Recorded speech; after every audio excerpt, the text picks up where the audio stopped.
if you're feeling a little bit tight on that, we can always come back and do those courses next week. You know what I mean? If you're feeling a little bit tight on the old, because it's, you know, it's quite.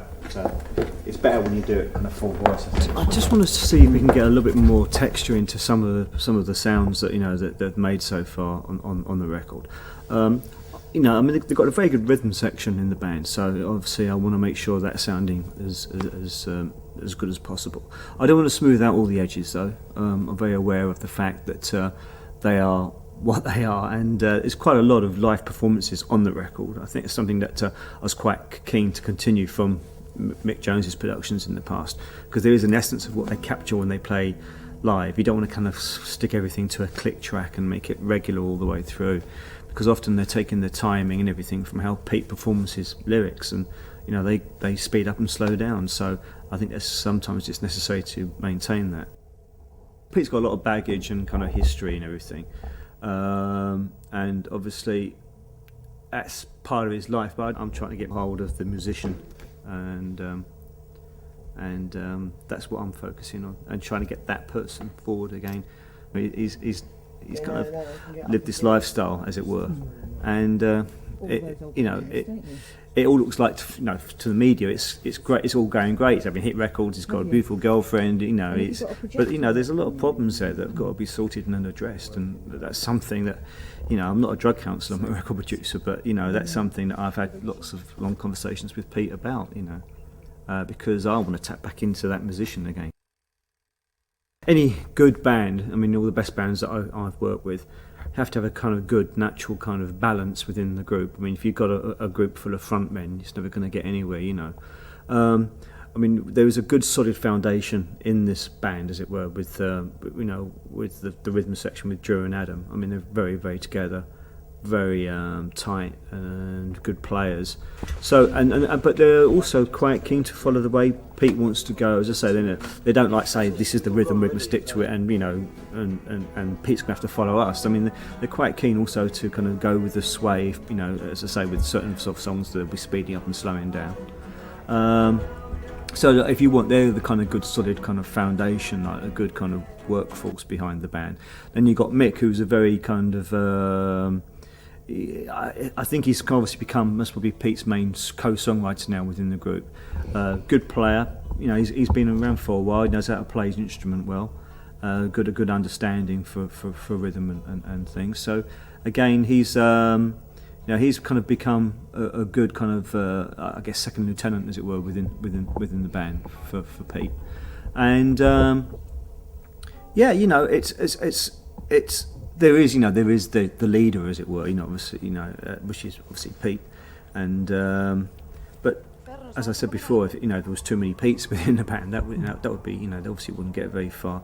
And so I think everyone really is trying to make sure that they're giving Pete the best possible support, both musically and what's the term I'm trying to think of here, creatively, musically. And also personally, you know, in their personal lives, you know, trying to be there, say we're there for you, you know what I mean, and we're going to make sure you kind of hang in there and keep it together and get this record made, because you know, it's an important record for them. You know, there's been all this promise and you know, I mean, ever since Pete, you know, was first involved in that first Libertines album, you know, there was such a high standard set straight away, and you know, you don't always want to be in the wake of that. You want to be able to try and hit peaks again, you know. So you had the sway there, the chords knocking about for a while? No, not that long.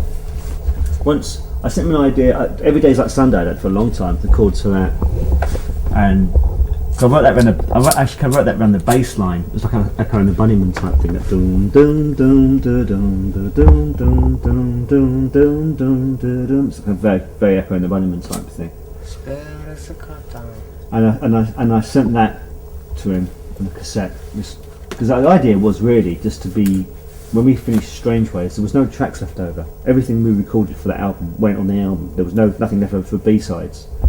And then when Johnny left, there was still, the singles were due to come out, so I sent him a cassette saying, look, you know, forgive me for being presumptuous, but if there's anything here you think you might find useful for B-sides, please feel free, you know, to use them. And then he wrote back to me. I went and got married to Sarah that year, came back from honeymoon.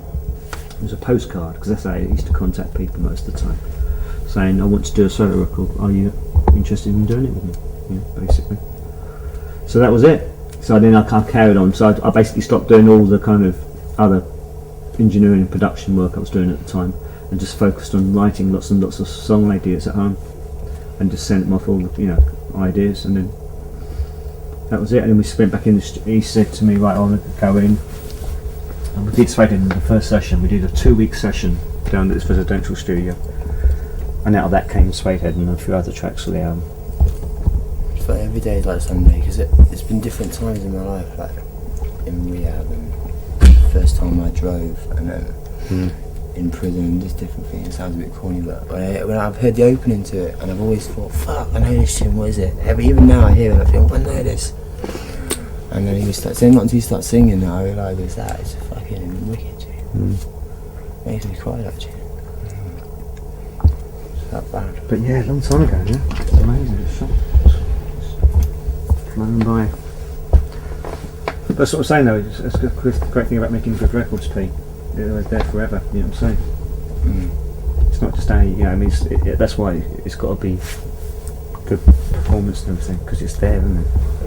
It's what people go back to years and years later.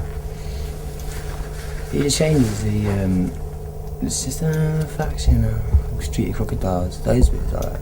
Yeah. I can sing them all day. Yeah, that's the easy part. That's just that first note, that first dun, and then. But don't worry, don't break the balls over it. If you can't get that high note today, we'll come back and drop those in next week. Okay. Breaking balls might help me get the high note. Right. Then. So you up for doing just 2 more performances of it? Yeah. Yeah. See if we can crack it.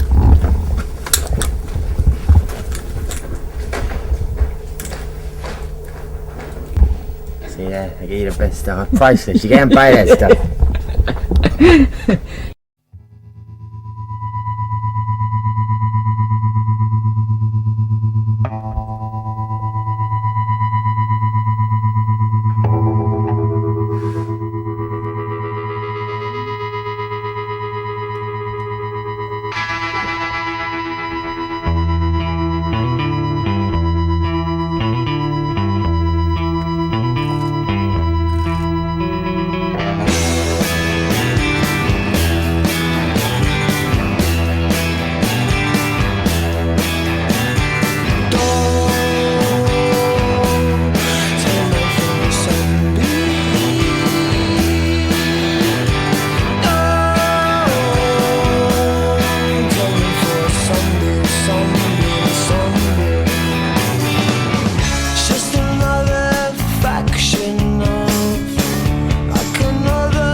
Crumbegging